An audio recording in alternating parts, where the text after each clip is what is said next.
Alternate career అంటే ఒకవేళ civils miss అయినా కూడా అదర్ జాబ్ సాధించే విధంగా ట్రైనింగ్ ఉండాలి. శరత్చంద్ర అకాడమీలో అయితే ఐఏఎస్ అకాడమీలో మేము ఇంటర్మీడియట్ స్టూడెంట్స్కి ఇంటర్ ఎగ్జామ్ అయిపోయిన తర్వాత మా దగ్గర వాళ్ళు ఎంపీసీ చదివినట్టయితే సివిల్స్తో పాటు ప్యారల్గా మ్యాథ్స్, ఫిజిక్స్, కెమిస్ట్రీ బాగా స్ట్రెంథన్ చేస్తాం వాళ్ళని. సో దట్ వాళ్ళు ఎంసెట్ కానీ అదర్ ఎగ్జామ్స్ బిట్ శాట్ కానీ లేదా ఎన్డీఏ ఎగ్జామ్ కానీ రాయగలుగుతారు.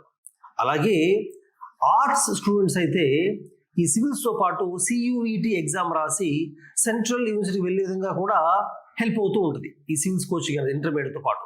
ఇంకొంతమంది స్టూడెంట్స్ క్లాట్ ఎగ్జామ్ రాస్తారు, కామన్ లా అండ్ బిజినెస్ రాస్తారు, ఇలా ఉంటుంది. అలాగే డిగ్రీలో మాతో డిగ్రీ ప్లస్ ఐఏఎస్ తీసుకుంటారు మా దగ్గర. వాళ్ళకి సివిల్స్ కావాల్సిన ప్రిపరేషన్తో పాటు అర్థమెటిక్, రీజనింగ్, ఇంగ్లీష్ చాలా స్ట్రెంథన్ చేస్తాం, ఫోకస్ చేస్తాం. దానివల్ల వాళ్ళు SEBI, IRDA, EPFO, reserve bank of India, SSC ఇలాంటి ఎగ్జామ్స్ రాయగలుగుతారు. అలాగే Andhra Pradesh, Telangana history, economy, geography కూడా చెప్పడం వల్ల గ్రూప్ 1 ఎగ్జామ్, గ్రూప్ 2 ఎగ్జామ్ ఈజీగా వాళ్ళు రాయగలుగుతారు.